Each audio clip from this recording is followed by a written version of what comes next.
Hey everyone, today we're diving into the often confusing, always complicated world of laptop processors. We'll do our best to simplify it for you. Seriously, we get that it's confusing, and looking for the right laptop is hard enough. Making sense of the chips inside of them is even harder. With names like Core Ultra 5, Ryzen AI 9, and Snapdragon X Elite, it feels like you're ordering coffee in another language, not shopping for a laptop. But don't worry, we got this boiled down to the most important things that you need to know when you're choosing a laptop processor. We'll break it down to help you make smarter choices, and hopefully save you some cash along the way. First of all, let's make sure we have the basics down. What is a processor? It's the main brain of a laptop, and it's made up of 2 or 3 primary sections of silicon.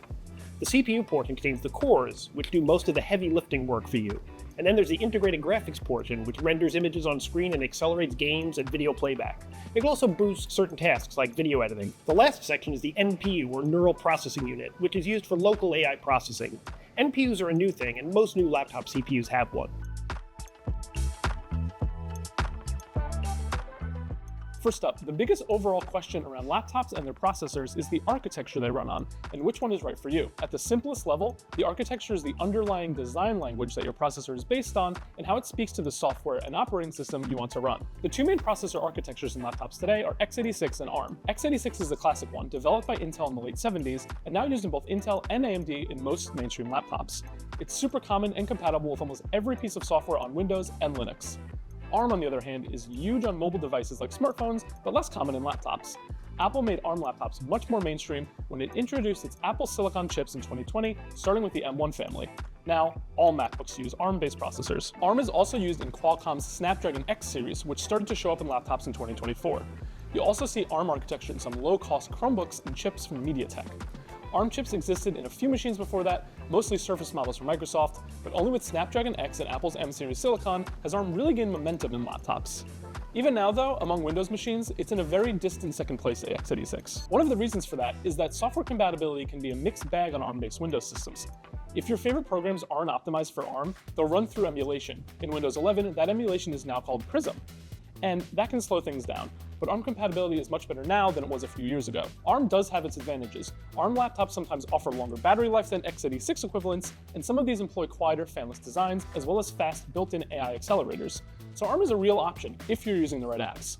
Fundamentally though, if you're looking at a Windows machine with an AMD or Intel chip, those laptops are in the x86 camp and they'll be broadly compatible with Windows programs. Apple M1, M2, M3, and M4 MacBooks are ARM and work natively only with macOS compatible apps. Anything with a Qualcomm Snapdragon X chip is going to be an ARM chip, running on the ARM version of Windows, which is known as Windows for Snapdragon. It works with most Windows programs you may be used to, but you'll want to make sure any key ones you use every day have native ARM versions if performance is a big deal to you. Okay, the second thing to know. What are cores and what are threads? Let's talk about them, and yeah, these terms get tossed around a lot when you're talking about CPUs. At the most basic level, think of cores as separate brains inside your processor, or like cylinders in a car engine. If all else is equal, more cores equals more multitasking and faster performance when you're doing demanding things like video editing, coding, or gaming. It's a bit more complicated than that, though. Everything is very rarely equal when you're comparing CPUs, and there can be different kinds of cores inside of a given CPU. These days, a laptop might have what are called performance cores, which are the full-speed kind used for demanding work on your laptop, and efficiency cores, which are energy-saving ones that kick in when you're doing less demanding tasks. Most modern CPUs have between 4 and 16 cores. For everyday stuff like web browsing or office work, 4 to 6 cores is fine. But if you're a content creator or a gamer, you'll want at least 6 to 8. Laptops that are geared to those kinds of tasks are usually paired with an appropriate processor. But as we said, it's a little more complicated than just counting cores and calling it a day. The first thing to explain are threads. Threads are a portion of a given task that your PC is running, split into virtual instructions that run on each core. If your laptop's CPU supports what's called simultaneous multithreading, or SMT, or as Intel calls it, hyperthreading, each core can handle 2 threads at a time. So a chip with 8 cores that supports SMT can handle 16 processing threads at the same time. More threads help with multitasking and with workloads that can make use of all the cores and threads that you have, like rendering or compiling code. But here's the thing, core count can matter more than thread count in most real-world scenarios. An 8-core chip without multithreading will usually outperform a 4-core chip with 8 threads, if they are the same generation of chip with similar specs. And that's a really important thing to emphasize. Don't fall into the trap of comparing very different classes of chip on the basis of core and thread count alone. We'll get into those nuances in a moment. Also worth noting, Intel's newer Core Ultra chips use a mix of performance and efficient cores These chips may not include support for multithreading at all, and in earlier generations, some of them may have a mix of different core types: high-performance cores that support SMT, and power-saving efficiency cores that don't support SMT. Well, that makes direct comparisons really tricky, but that's what we're here for. And that's why looking at performance benchmarks that test the CPU on core-intensive tasks, like the ones that we run in all of our laptop reviews, tests like Cinebench and Handbrake video transcoding, those are your best guide to navigating the core question. More cores is usually better, but it depends on a lot else, and as we said earlier, not all cores are created equal. Next up, clock speed, which is measured in gigahertz. At the most basic level, this is how fast a processor executes instructions. With most processors, you'll see two numbers for its primary cores: a base clock, the regular speed, and a boost clock, which is the highest speed it can hit for a short period of time. How long a chip can boost and on how many cores is a function of its thermal design and how well the laptop can keep the chip cool. Also, know that a chip may have different base and boost clocks for its performance cores and low power cores, sometimes drastically different. That's in part how efficiency cores stay efficient. For example, a CPU might run at 1.8 GHz normally, but boost to 4.5 GHz when under load from a heavily multi-threaded task. That's great for quick bursts of performance, like when you open a big file or start a game. But be aware, laptop CPUs don't run all the time at their boost clocks. No CPU does. Laptops have a tight thermal and power limit, so your chip will eventually have to throttle down to avoid overheating. The chip may rev some subset of its cores to the boost clock for a short period of time to accelerate a task, and then wind down when it gets too hot if the task isn't done yet. It's like driving. You're rarely topping out the speedometer, and you can't for long. So you might be tempted to compare clock speeds one-to-one. Higher is always better, right? But you have to be careful out there. Clock speed comparisons only make sense within the same brand and exact chip family, and even there you have to be careful. An AMD Ryzen that boosts to 3.5 GHz might not behave the same as a 3.5 GHz Intel chip due to architectural differences, core count, different thermal designs, and the like. So, you want to use clock speed as a general guide within a single chip family and not as the whole story. If you've ever seen a chip name with one or two letters at the end, like Core i7-13700H or Ryzen 7 5800HS, those letters can actually tell you a lot about a chip's power level and intended usage. When you're shopping for a laptop, knowing that info tells you a lot about who and what that laptop is designed for. Certain letters are used exclusively with laptops, and others are only used with desktop chips. And this is a convention that Intel and AMD, the two big chip makers, follow. It doesn't apply to Apple Silicon or to Qualcomm Snapdragon X chips. So these are the letters to know. U, that's for ultra power. H is for high performance. HX is for extreme performance. HS is another high performance variant used by AMD. V is the next generation of ultra low power chip from Intel. And P is for performance. It was an Intel thing that you're going to see on the market, but that they've moved away from. It's sort of between a U and an H chip. It's important to look at these suffixes because they directly affect battery life and performance. An H or an HX processor might offer blistering speeds, but it'll drain your battery faster than a U-series processor generally will. So here's an easy thing about mobile CPUs to assess: the cache. This is a small amount of high-speed memory built directly into the processor. In essence, it stores frequently used data so the CPU doesn't have to wait for transfers from system memory. There are three types of cache involved with modern processors: L1, L2, and L3, but you rarely need to worry about these as a buyer. Modern chips already include enough cache to keep things running smooth. There's one big exception to that has come in the last few years. AMD has a small subclass of chips with what is called 3DV cache. These are special versions of Ryzen processors designed for high-performance gaming. Mostly these are popular in desktop CPUs, and gamers are crazy about these chips to help push their graphics cards to the highest possible frame rates. There are a few of them in laptop chips though, designed specifically for gaming laptops. You won't see many of them in the market, but they are out there. Look for Ryzen laptops with CPU model names ending in X3D. If you're not a hardcore gamer, just skip the cache specs and focus on the other things that we covered. So that's a whole lot of spec nitty-gritty that we've gone through here. As for the actual chips and chip makers out there, let's talk about those basics, the arch rivals in the chip world. When you're shopping for a laptop, just about every laptop will have a processor from one of four chip makers: Intel, AMD, Apple, and now Qualcomm. Let's break down who's who and what they offer. Intel and AMD have dominated the PC market for years. Intel has its Core and Core Ultra lines, while AMD uses the Ryzen branding. Then you've got Apple with its powerful M-series chips in its MacBooks.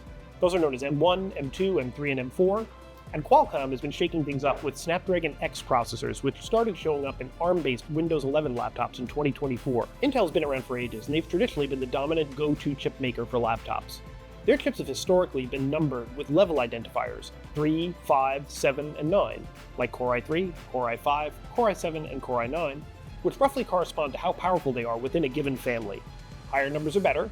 You'll see plenty of older laptops out there with the Core i in the CPU name still, but we're actually in a period of transition right now. Intel in the last couple of years has revamped its whole lineup with new Core Ultra 100 and Core Ultra 200 chips, which complicates things a bit. The company's dropped the I and just calls these chips things like Core Ultra 7 256V, but both will be on the market for a while. So now with Intel, you've got Core 3, Core 5, Core Ultra 5, and so on. The name of the chip may or may not say Ultra in it. The Ultra indicates if the chip has what's known as an NPU, or neural processing unit, on the chip die, which is used to offload local AI processing from the rest of the chip. The new names coexisting with the old ones for now makes it a bit of a mess, but generally speaking, if you want a solid middle ground processor for mid-range tasks, look for Core i5, Core 5, or Core Ultra 5. They're great for everything from work to gaming. Core Ultra 7 and Core i7 are generally more premium or power user classes of chip, and Core i9 or Core Ultra 9 at a laptop means you're looking at a high-end gaming laptop, a mobile workstation, or a serious content creation model. The naming conventions used by AMD's Ryzen chips are more or less equivalent to how Intel uses Core i3, Core i5, Core i7, and Core i9. So Ryzen 3 more or less matches Core i3 in the budget market, Ryzen 5 competes with Core i5 in many mainstream machines, and so on. But remember, what we were saying about letter suffixes on the names of chips like U, H, and HX, just make sure you're comparing the same class of chip to each other. The 3, 5, and 7, and 9 don't tell the whole story. So for example, an Intel Core Ultra 7 U class and an AMD Ryzen 7 HX class are very different animals. For laptops that need to balance power and cost, Ryzen 5 and Core i5 are your best bet. But don't ignore Qualcomm and Apple. Qualcomm's Snapdragon X chips, which are becoming more common in Windows laptops as of 2024, bring really good efficiency and battery life. If you're using mostly Snapdragon native ARM applications like the Microsoft Office Suite, or ARM-adapted versions of Adobe's Creative Suite programs, a Snapdragon laptop might work for you. And Apple's M-series chips, especially the M3 and the M4 Pro and Max, can be real monsters. They offer incredible performance, especially for content creators and professionals. But among laptops, they show up only in Apple's MacBook Air and MacBook Pro, so if you're on Team Mac, you're getting an M-series chip by default. Any MacBook with an Intel processor you might see, however, is at least 5 years old and should be avoided unless it's an extreme bargain model, and even then think twice. Intel Macs are just old now.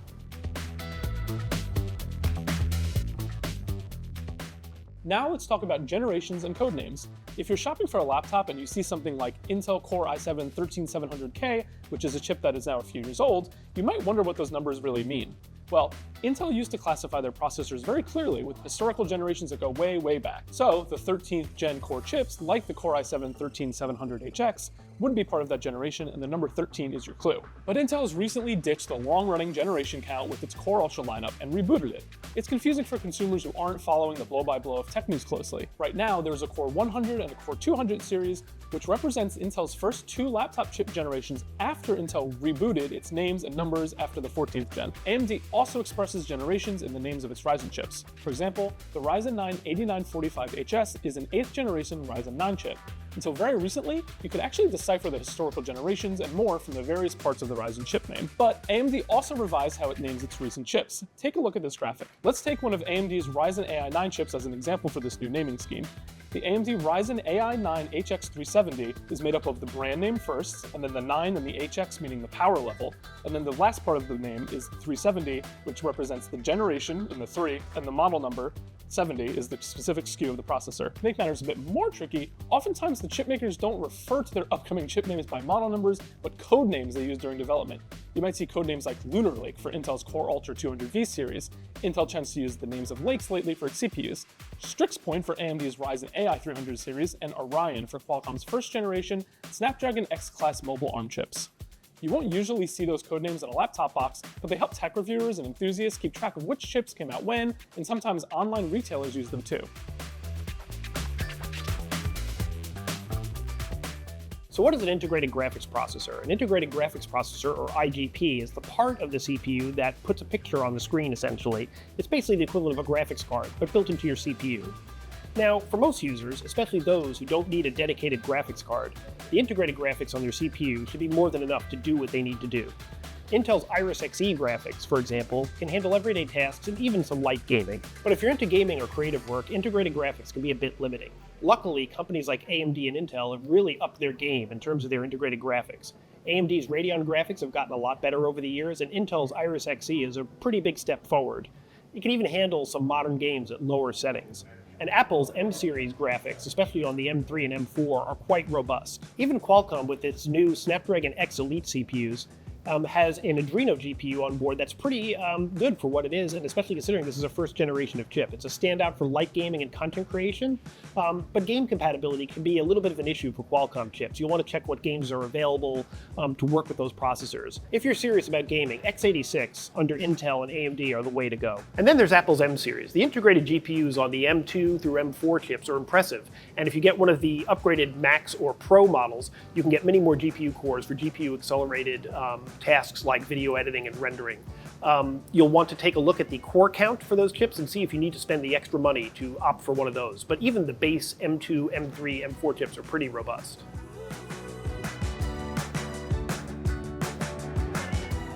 So, now you've got a better idea of how the major laptop processor brands stack up.